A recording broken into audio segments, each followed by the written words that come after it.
后来继续来看疫情指挥中心的发言人曾仁祥来讲，台湾有机会伫第一季都摕到人口数的10%到50%的疫苗，也就是至少会有460万剂。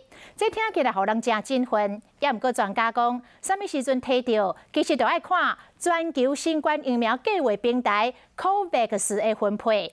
会当摕到什么牌子，会当摕到偌济数量，这拢爱看当初甲这个计划平台签约的时阵付偌济定金，才会知。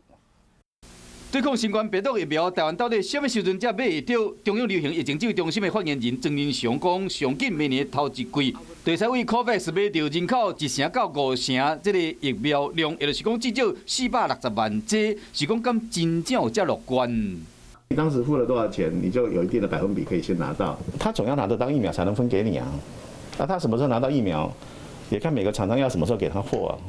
要为 COVAX 处理这个疫苗，就要看当初台湾签约的时摕偌济定金。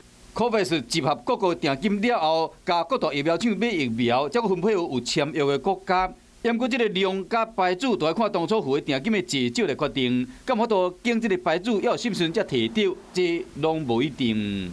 当然，看 COVAX 要分配给台湾什么疫苗，必须由 COVAX 来决定。一些经济情形比较弱不好的国家，他就没有办法去购买冷冻设备去打安内疫苗。所以台湾如果能够获得安内疫苗，我们做一些必要的冷冻设备的话，这是有可能会得到那个安内疫苗。